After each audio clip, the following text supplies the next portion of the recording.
नमस्कार भाई बहनों, कैसे हैं आप सभी। अंधेरी रातों में सुनसान आइलैंड के ऊपर ठंडी ठंडी हवाओं के बीच में ये दोनों आराम से रेत के ऊपर बैठे हुए होते हैं।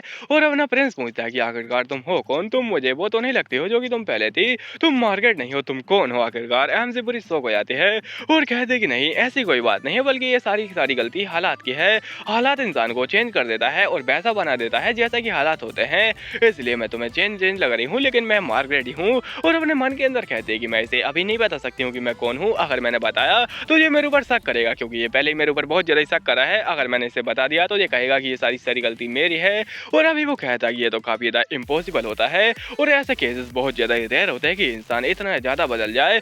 लेकिन और वो लेकिन बहुत ज्यादा जोर का लगता है एमसी के ऊपर। वो कहता है कि लेकिन तुम्हारी जो हरकतें हैं आजकल, उनके हिसाब से मैं बता सकता हूँ कि तुम मर गई हो और तुम काफी ज्यादा चेंज हो चुकी हो। और ये अच्छा भी है, इसलिए मैं तो चला सोने, बाय बाय। अपनी एमसी एकदम जहाँ पे शांति की सांस लेती है और कहती है कि मौत को छूकर टक से वापस आ गई। अभी दिखाता है बहुत ज्यादा रात हो जाती है और ये सो रहे होते हैं। आपको क्या लगता है कि ये बिस्तर के अंदर अकेले अकेले क्या कर रहे होंगे। वेल अपना प्रिंस कहता है कि मैं यहाँ पे क्या कर सकता हूँ। उसकी पीठ मेरे से टच हो रही है और वो कैसा सांसें ले रहे हैं मुझे आराम से समझ में आ रहा है और मेरे को सुनाई दे रही है उसकी सांसें। और मुझे क्या करना चाहिए। वेल अपनी एमसी बहुत ज्यादा ही परेशान होती है और जोर जोर से हाँप रही होती है। एमसी कहती है कि अगर मैं यहाँ पे सो कैसे सकती हूँ। तभी अपना प्रिंस कहता है कि वो जो एनिमल जो कि हमने मारा था वो कोई एनिमल नहीं था, बल्कि वो कोई बीस्ट था।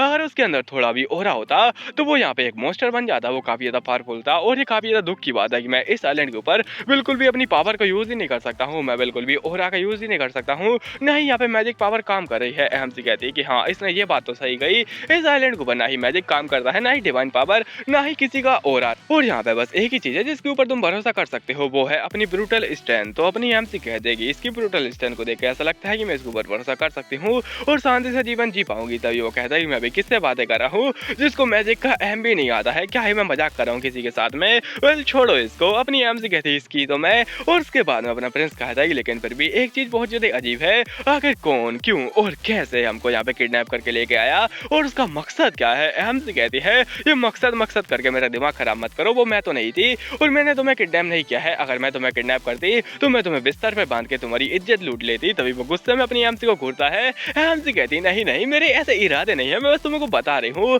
वैसे आखिर तुम कर क्या रहे थे यहाँ पे किडनैप होने से पहले या फिर यहाँ पे इस आइलैंड के ऊपर आने से पहले। वो बताता है कि साल खत्म हो रहा है, इसलिए मैं सारे डॉक्यूमेंट चेक कर रहा था। मैं बहुत ज्यादा काम कर रहा था और काम के बीच में मेरे को समय नहीं मिला। वैसे क्या तुम इंटरोगेशन कर रही हो। वो कहती है ऑफ कोर्स ये एक इंटरोगेशन है। उसके बाद में अपना प्रिंस बताता है हाँ, सोचने दो मेरे को, मैं किसी से मिला था क्या। नहीं, मैं 3 दिनों तक बस काम ही कर रहा था तो मेरे को पता भी नहीं चला कि मैं किससे मिला हूँ। तो यहाँ पे कोई नहीं था जिससे कि मैं मिला हूँ। लेकिन क्या तुम मिली हो किसी से, क्या तुम्हारे साथ में कुछ अलग सा हुआ था। वो कहते कि बेल मेरे को सोचने दो मैं क्या कर रही थी। अपनी एमसी बता दी कि वो चुम्मा चाटी कर रही थी इसकी बड़ी सी पेंटिंग के साथ में। ऐसा लगता है कि अपनी एमसी को बड़ा बड़ा पेंटिंग पसंद है। आपको क्या लगा।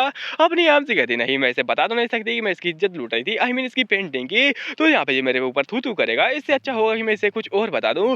एमसी कहते हैं कि मैं गन्ने के जूस के साथ में चाय पी रही थी। तुम्हें क्या लगता है मैं क्या ही कर रही हूँ, तुम्हारी तरह नहीं हूँ मैं जो कि बस काम करती रहे दिन भर, थोड़ा आराम भी करना चाहिए। वो कहते हैं क्या बकवास कर रहे हो, काम बहुत ज्यादा इंपॉर्टेंट होता है। वेल अब ये अजम्पशन वगैरह छोड़ो, हमको यहाँ पे सोना चाहिए। एमसी कहती हाँ, यहाँ पे इंटरोगेशन खत्म होती है और चलो सोते हैं, हमें कल के लिए एनर्जी बचानी चाहिए क्योंकि कल हमें माउंटेन चढ़ना है। और हाय गर्मी, कितनी ज्यादा गर्मी लग रही है मेरे को, मैं क्या करूँ। और प्रिंस उसे अजीब तरीके से देख रहा होता है। उसके बाद में अपना प्रिंस कहता है अगर तुम्हें गर्मी लग रही तो क्यों ना मैं तुम्हें समंदर में फेंक कर ठंडा कर दूं। एमसी कहती सोचना भी मत इसके बारे में, और मैं बिल्कुल भी अपनी लाइन क्रॉस करने वाली हूँ नहीं, तो भाड़ में जाओ। अपनी एमसी बताते कि इस आइलैंड के ऊपर बहुत सारे लोग यहाँ पे हैं, जैसे कि क्राउन प्रिंस ऑफ एस्टिया और यहाँ पे कैप्टन ऑफ इंपीरियल लाइट और सबसे ज्यादा ग्रेट द हाई सेंटेज जो कि काफी ज्यादा हॉट हो सकते हैं। मेरे को तो बस हैरम देखना है इनका। खैर भाड़ में जाए। अपना आर्च बिशप और द ग्रेट मेज, और द ग्रेट मेज अपना एमसी का फेवरेट है। एमसी कहती है कि इतने सारे लोग इस आइलैंड के ऊपर, सच में कोई महान आदमी होगा जिसने कि इन लोगों को किडनैप किया है। और अपना प्रिंस है ना, उसको अकेले को टारगेट तो कर नहीं रहा है क्योंकि यहाँ पे बहुत सारे लोग हैं, मैं भी हूँ यहाँ पे, मैं कोई छोटी मोटी फैमिली से दादी नहीं हूँ। और ये सारे लोग बहुत ज्यादा अलग अलग जगह पे स्पेन हुए थे। और अपनी एमसी के पास में सबसे ज्यादा पास में कौन है, द ग्रेट मेज जो कि एक नंबर का कमीना है।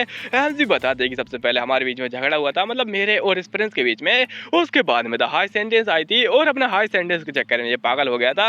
अरे नहीं, मैं क्यों पागल हो रही हूँ, मेरे को नींद नहीं आ रही है और मैं क्या करूँ, मेरा दिमाग खराब हो चुका है। ऊपर से हम लोग यहाँ पे एक झोपड़ी के अंदर है, यहाँ पे मेरे को ठंडी लग रही है, अब मेरे क्या करना चाहिए। वेल मेरे को सबसे पहले तो उस चीज को ढूंढना पड़ेगा जो कि बहुत ज्यादा इंपॉर्टेंट है, वो है वो बेस जो कि इसकी यहाँ पे आइलैंड के ऊपर ही है। और वो बेस ढूंढ के मेरे को वहां से सामान वगैरह उठाना पड़ेगा और मेरे को अच्छी जगह पे छोड़ना पड़ेगा, जैसे कि एक केबिन, हाँ जी हाँ, जहाँ पे एक केबिन भी है और एक सीक्रेट बंकर भी, जो कि यहाँ पे एमसी ने ढूंढा था, यानी इस नोवेल की एमसी द हाइसेंथिस ने। और उसे केबिन मिल तो गया था, लेकिन उसने कुछ किया नहीं, क्योंकि उससे पहले ये गेट खुल चुका था और ये लोग सारे के सारे बाहर निकल चुके थे यहाँ से।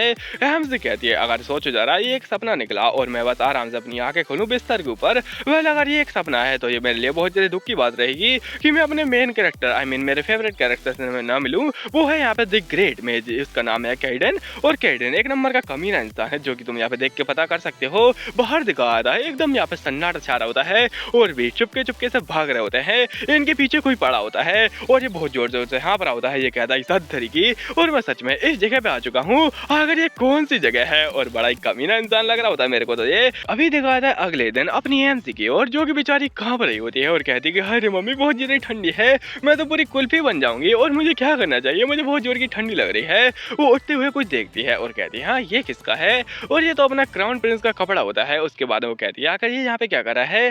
तभी पीछे से अपना क्राउन प्रिंस कहता है ओ तुम जाग चुके हो, कैसा लग रहा है तुम्हें जाग के। एमसी कहती है क्या तुम मुझसे पहले जाग गए, और काफी ज्यादा हैंडसम लग रहा होता है वो अपनी एमसी को।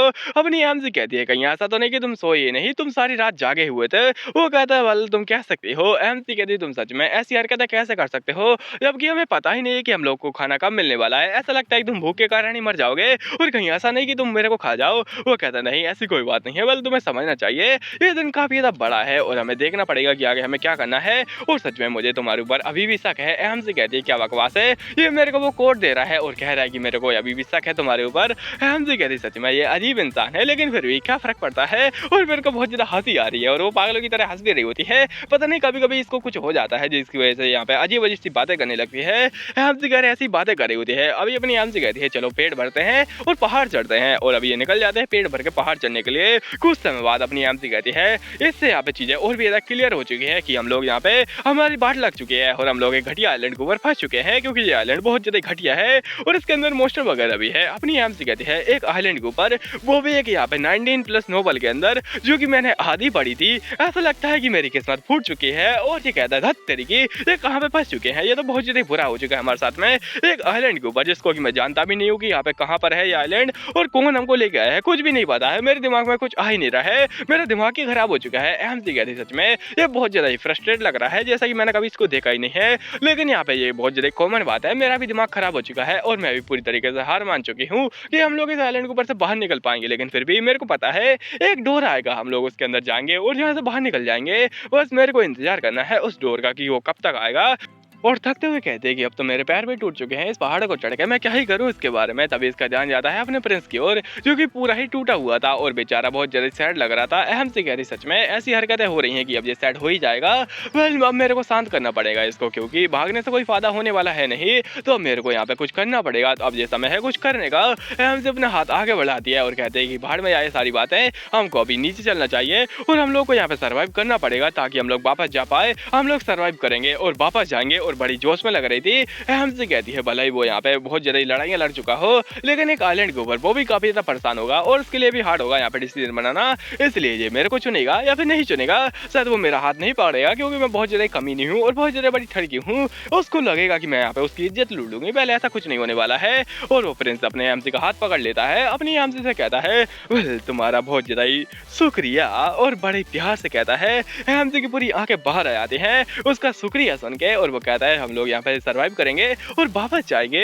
अपनी एमसी शर्मा रही होती है और कुछ भी बकवास करने लगती है जैसे कि मैं करता हूँ। अपनी एमसी कहती है क्या कर रहे हो तुम आखिरकार। वो कह रहा है सॉरी मैंने कुछ भी नहीं सुना, और मैंने कुछ भी नहीं सुना जो भी तुमने बकवास की। एमसी कहती सच में तुम्हारा पेट खाली हो चुका है, ऐसा लगता है कि तुम्हारे पेट में से गुड़ गुड़ की आवाज आ रही है। उसके बाद में एमसी कहती है चलो फटाफट से नीचे चलते हैं और पेट को भरते हैं, उसके लिए हमें कुछ काम करना पड़ेगा। वो कहता है रुको जरा, कहीं तुम्हारा मतलब ये तो नहीं कि तुम फिशिंग करोगी। एमसी कहती जी हाँ मैं फिशिंग करने वाली हूँ और ये तो काफी ज्यादा कमाल करेगा तुम्हारे लिए, बहुत ज्यादा कमाल का। वो कहते क्या मतलब है तुम्हारा। एमसी फटाफट से अपने कपड़े उठाती है और कहती है चलो हम लोग यहाँ पे मछली पकड़ते हैं और हम लोग यहाँ पे शिकारी बनेंगे और शिकार करेंगे। ये तो पूरा शर्मा जाता है और कहता है क्या शिकार, और मैं किसी और चीज का शिकार न कर लूं। वह अपना चेहरा घुमा लेता है। एमसी कहती है तुमने कभी मछली नहीं देखी, और ये तो अपना मुंह फेरे हुए शर्मा शर्मा जा रहा होता है। एमसी कहती है सच में इसने अभी तक यहाँ पे लड़की की टांगे नहीं देखी है। मेरे को लगता है कि प्रिंस बहुतों की इज्जत लूट चुका होगा, लेकिन फिर भी अभी इसको यहाँ पे ऐसा शर्माना है, क्या ये अजीब इंसान इंसान है। उसके बाद में कहती है वैसे क्या तुम्हें आग लगाना आता है? वो कहता है जी हाँ, मैंने बैटलफील्ड के अंदर बहुत ज्यादा आग लगाई है।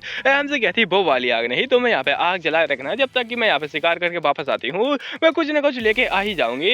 और सबसे ज्यादा इंपॉर्टेंट बात, वो जो मॉन्स्टर जो कि हमने कल देखे थे वो बहुत ज्यादा ही नॉर्मल से मॉन्स्टर थे, वो कोई यहाँ पे बड़े वाले मॉन्स्टर थे ही नहीं, वो सारे के सारे बहुत ज्यादा ही ऑर्डिनरी थे। तो हमें यहाँ पे उनका हंट करना पड़ेगा और यहाँ पे सर्वाइव करने के लिए हमें उन्हें मारना पड़ेगा, हमें शिकारी का शिकार करना पड़ेगा। तो चलो करते हैं शिकारी का शिकार और उन लोगों को यहाँ पे हंट करके खाते हैं। अभी दिखाता है अपनी आम दिखाती है, मैंने कुछ ज्यादा कॉन्फिडेंस से कह तो दिया था, लेकिन मेरे को फिशिंग करनी तो आती नहीं है और मैं ये भाले से करने वाली हूँ, ये तो कुछ ज्यादा यहाँ पे अलग होने वाला है। वेल पहले मैंने की तो है लेकिन वो नदी में की थी, वही पतली वाली नदी में, और अब मेरे को यहाँ पे शिकार करना पड़ेगा। वेल यहाँ पे मछली पकड़ने की पहली टिप है कि तुम्हें टाइड को ढूंढना चाहिए समुद्र के आसपास, जहाँ पर कि यहाँ पे बहुत ज्यादा पत्थर हो और आसपास में लहरें टकराए उससे, जिससे कि बीच में मछलियां बन जाएंगी और वो लोग यहाँ पे बाहर नहीं निकल पाएंगे, वो लोग वहीं पे फंस जाएंगे क्योंकि लहरें वहाँ पे बार बार आके टकरा रही हैं। जैसे ही तुम्हें छोटी मछली मिले तुम्हें उसका चारा बना के यहाँ पे बड़ी मछली को पकड़ना है और आराम से इंतजार करना है।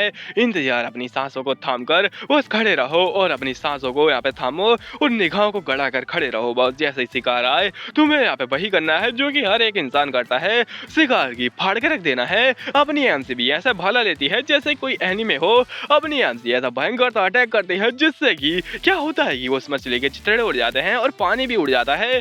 अपनी एमसी ने एक शिकार पकड़ लिया होता है, एमसी कहती है वाह मैंने पकड़ लिया और बहुत ही एक मछली बेचारी की यहाँ पे आत्मा भी बोली होगी मेरे साथ में अन्याय हुआ है। उसके बाद में एमसी बड़ी खुश होती है और कहती है कि मेरे को बिलीव नहीं हो रहा है कि मैंने एक मछली पकड़ ली है, ये सच में कमाल की बात है। वेल यार इतनी ज्यादा बड़ी बात नहीं है लेकिन फिर भी मैंने कुछ अकम्प्लिश किया है और मेरे को लगा ही था कि मैं यहाँ पे बस जंगल के लिए बनी हूँ। तभी पीछे से कोई लकड़ी पटकता है, हमसे कहती है हाँ कौन है, और ये तो अपना यहाँ पे ये तो प्रिंस होता है। और प्रिंस को देख के अपनी हमसे कहती है हाँ ये कब से देख रहा था और वो उसकी अजीब सी हरकतें देखे जा रहा था। अपनी हमसे कहती है अब मेरे को क्या करना चाहिए, बेचारी शर्म के मारे बोल भी नहीं पा रही होती है और कहती है हमें यहाँ पे फिशिंग करनी चाहिए और कौआ भी उड़ जाता है यहाँ से। हमसे यहाँ पे फिश को मारने लगती है, बेचारी यहाँ पे फिश के ऊपर अत्याचार कर रही है।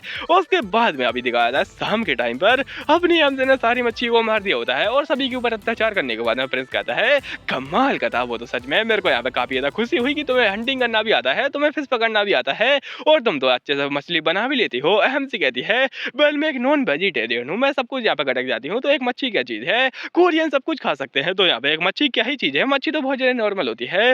और रुको जरा रुको, आखिर यहाँ पे क्या चल रहा है, नोवेल के अंदर तो इसने मच्छी देकर उस लड़की को पटा लिया था सिंथेंस को, तो मैं क्या कर रही हूँ, मैं यहाँ पे बेर ग्रिल्स बनी पड़ी हूँ और कच्ची मछलियाँ खा रही हूँ, मैं यहाँ पे हंटिंग कर रही हूँ, ऊपर से इसको भी जिंदा रख रही हूँ, मैं तो उल्टा ही कर रही हूँ। वेल मेरे को अब ये करना पड़ेगा, लेकिन फिर भी ये बड़ा ही कमीना इंसान है और ये कुछ अजीब न लगे, इसलिए मैं बिल्कुल भी इसको मछली देने वाली हूँ नहीं। खैर छोड़ो इस बात को, मैं इसको गिफ्ट थोड़ी ना दूंगी, बस इसको खाने के लिए दूंगी। और अभी आराम से लोग पका रहे होते हैं। हमसे कहती सच में ये बहुत ज्यादा अजीब इंसान है। अब ये अपनी हमसे के पास में आ रहा होता है और कहता है ओह क्या तुम्हें कुछ कहना है, कहो ना कहो क्या कहना है तुमको।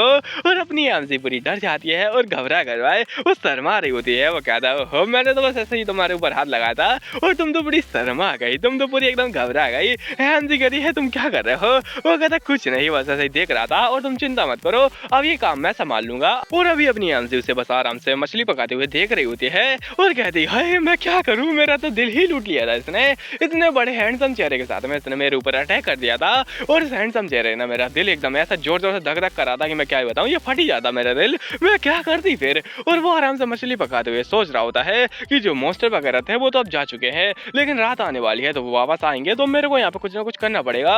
हमसे भी यहाँ पे उसी बारे में सोच रही होती है, लेकिन कहती है ये तो तुम बड़ी वाली मछली, तुम्हारा पेट भर जाएगा आराम से, मेरे लिए छोटी ही काफी रहेंगी। वो कहता है क्या सच में तुम मेरे को बड़ी मछली दे रही हो। एमसी कहती है ऑफ कोर्स तुम ये रख सकते हो आराम से, तुम्हारा पेट ज्यादा यहाँ पे बड़ा होगा तो तुम्हें आराम से खाना चाहिए। वो कहता है सच में, और तुम्हें ऐसी यहाँ पे फालतू की हरकतें नहीं करनी चाहिए, हम लोग कोई यहाँ पे कोर्ट वगैरह में है नहीं और मैं कोई क्राउन प्रिंस थोड़ी ना हूँ जो कि तुम ऐसी हरकतें करी हो, तो यहाँ पे कोर्ट की चीजें भूल जाओ और आराम से तहजीब को जाने दो तेल लेने के लिए और आराम से मेरे साथ में बात करो और अपने आप को प्रायोरिटी दो। अगर तुम अपने आप को प्रायोरिटी दोगी तो तुम यहाँ पे सेफ रहोगी। और अपनी एम से कहती है देखो जरा बात भी कौन कर रहा है, वो इंसान जो कि अभी धीरे धीरे खा रहा है ताकि यहाँ पे मैं मछली खाकर अपना पेट भर लूं, बड़ा ही अजीब इंसान है ये तो। तभी वो कहता है है। वेल मैं यहाँ पे आशा करता हूँ कि तुम आराम से अपने आप को संभाल के रखो, क्योंकि तुम काफ़ी ज़्यादा घबराती हो, और अपने आप को संभाल के रखो और तुम चिंता मत करो, मैं तुम्हें यहाँ से बाहर निकाल दूँगा। एमसी कहती क्या मतलब है तुम्हारा? वो कहता है हाँ तुम जाओगी और आराम से रेस्क्यू को बुलाकर लेके आ जाओगी। एमसी कहती क्या रेस्क्यू? ये कहते हैं ऑफ कोर्स मैं तुम्हें ऐसे ही थोड़ी ना छोड़ दूँगा, और मैंने जैसे भी तुमसे पहले कहा था कि मेरी इच्छा के बिना तुम यहाँ से जा नहीं सकते हो, जब मैं कहूँगा तभी तुम जाओगी यहाँ से। और बड़े गुस्से में बोला था अपनी एमसी से।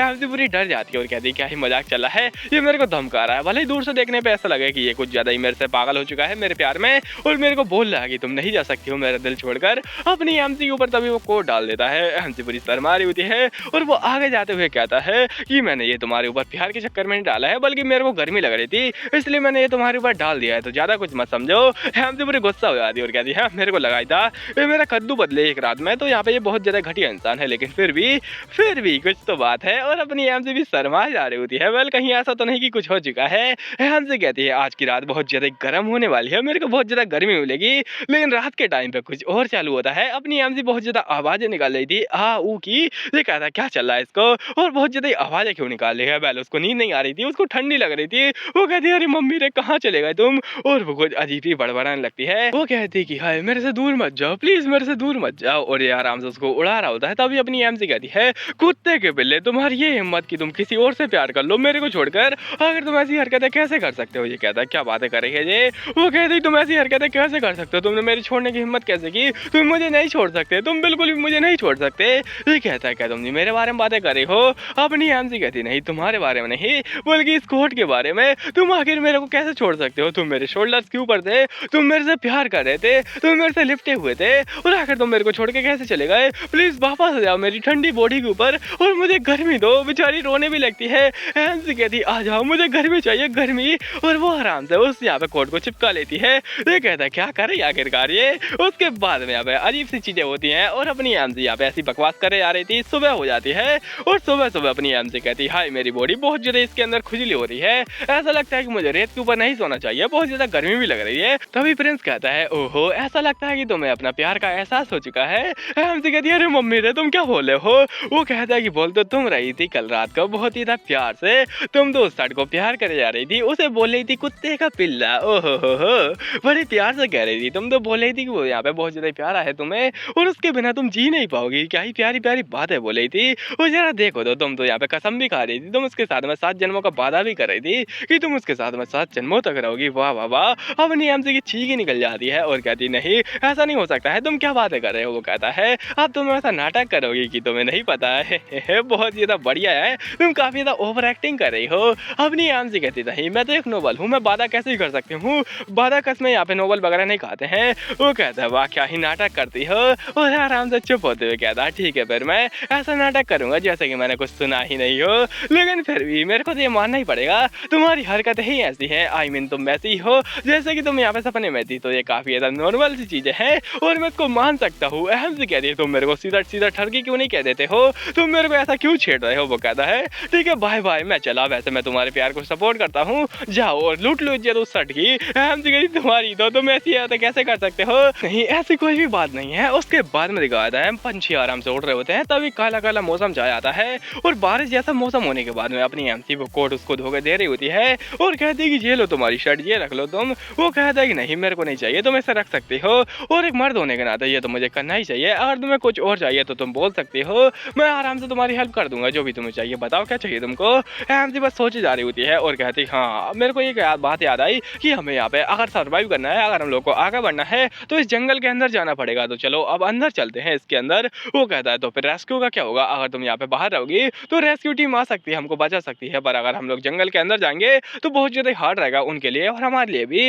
एमसी कहती हाँ ये बात तो सही कर रहा है, लेकिन फिर भी मुझे पता है कि यहाँ पे वो डोर ओपन होने वाला है 1 साल के अंदर, और अगर मैं उसको ढूंढ नहीं पाई, मेरे को पता नहीं है कि वो कहाँ पर है, तो मैं क्या ही उखाड़ पाऊंगी, मेरे को कुछ पता नहीं चलेगा और मैं हमेशा हमेशा के लिए इस आइलैंड के ऊपर फंस जाऊंगी, वो भी इन टर्कियों के साथ में बिल्कुल भी नहीं। तो मेरे को बचना पड़ेगा इससे, और अभी यहाँ पे मेरे को एक बड़ा फैसला लेना पड़ेगा, और वो बड़ा फैसला क्या है। अपनी एमसी कहते हैं कि वेल अब मेरे को ऐसा लगता है कि हम लोगों ने बहुत ज्यादा अच्छा वक्त बिताया और तुम्हारे साथ में मैं काफी ज्यादा अच्छे तरीके से रही, वेल अब समय है यहाँ पे बिछड़ने का, अब हमें अलग होना पड़ेगा, हमारे रास्ते अलग करने पड़ेंगे। वो कहता है क्या। एमसी कहती हाँ वैसे तुम्हारे साथ में वक्त बिताकर काफी ज्यादा अच्छा लगा और तुमने मेरा काफी ज्यादा सपोर्ट भी किया, इसलिए अब मैं चलती हूँ बाय बाय और थैंक यू। वो कहता नहीं तुम ऐसा नहीं आ सकते हो, और आखिर तुम क्या बोल रही हो? तुम कैसे कर सकती हो ये? और मैंने तुमसे कहा था ना कि मेरी इजाजत के बिना तुम कहीं पर भी नहीं जा सकती हो। मैं पहले अलाउ करूंगा, तुम जाओगी तब। हमसे कह रही हाँ तुमने कहा तो था, लेकिन फिर भी हमारे ओपिनियन काफी ज्यादा अलग हो रहे हैं। अब हमें बढ़ना चाहिए और हमें अपने अपने रास्ते पे चला जाना चाहिए। और वैसे ही मैं सही थी। वो कहता है क्या बकवास है, और काफी ज्यादा गुस्सा हो रहा होता है। अपने मन के अंदर सोचता है भले ही हम लोग यहाँ पे रहेंगे या फिर अंदर जाएंगे, खतरा दोनों साइड में रहेगा, लेकिन अगर हम लोग अंदर गए तो हमारा रेस्क्यू चला जाएगा, लेकिन लेकिन हम लोग बच जाएंगे, ज्यादा देर तक हम लोग सर्वाइव कर पाएंगे। तो अगर हमें सर्वाइव करना है तो हमें अंदर ही जाना पड़ेगा। एमजी वही सोच रही थी और कहती कि मेरे को इस आइलैंड का सीक्रेट ढूंढना है, और सीक्रेट को ढूंढने के बाद में मेरे को पता चल जाएगा शायद कि मैं इस मार्केट की बॉडी में क्यों ही आई थी। वेल ये कहता है अगर ऐसी बात है तो माई लेडी कहती है ओहो कहीं ऐसा तो नहीं कि तुम्हें मुझसे प्यार हो गया है और तुम मेरी चिंता कर रहे हो बहुत ज्यादा ही, इसलिए तुम यहाँ पे मेरे से बिछड़ना नहीं चाहते। और अगर ऐसी बात नहीं है तो बस एक ही बात हो सकती है कि इसको मार्केट के ऊपर शक है और यहाँ पे उसके ऊपर नजर रखना चाहता है उसके पास में रहकर। वो कहती चलो ठीक है, वैसे तुम जानते हो मेरी स्किल काफी ज्यादा बढ़िया है, तो तुम्हें मेरे बारे में चिंता नहीं करनी चाहिए, तुम्हें अपने बारे में चिंता करनी चाहिए, बाय बाय। तभी वो कहता है नहीं चलो साथ में चलते हैं और हम लोग यहाँ पे साथ में रहेंगे, मैं तुम्हारे साथ में ही यहाँ पे चलूंगा और मैं एक ऐसा रास्ता ढूंढूंगा जिससे कि हम लोग इस आइलैंड के ऊपर से बाहर निकल पाएंगे, और तब तक के लिए चलो साथ में रहते हैं। बड़े प्यार से कह रहा होता है, हमसे बड़ी शर्मा के ला लगाती है। उसके बाद में कहती है शायद ये उन यहाँ पे हरकतों का नतीजा है क्योंकि मैंने इसके साथ में की है, मैंने इसके साथ में वक्त बिताया है, साथ मैंने इसका भरोसा जीत लिया है। बेल भरोसे के साथ में इसका दिल भी जीत लूंगी मैं और आराम से इसको ऐसा ही चलने देती हूँ। चलो फिर यहाँ पे इसका भरोसा जीतते हैं और हाँ हम लोग यहाँ पे साथ में रहेंगे और ये कर दिखाएंगे। उसके बाद में ये लो तुम्हारे लिए एक स्पेशल गिफ्ट है यहाँ पे 7K पर, इसको कोई भी ले जा सकता है जो कि यहाँ पे नॉन वेजिटेरियन है, ले जाओ इसको।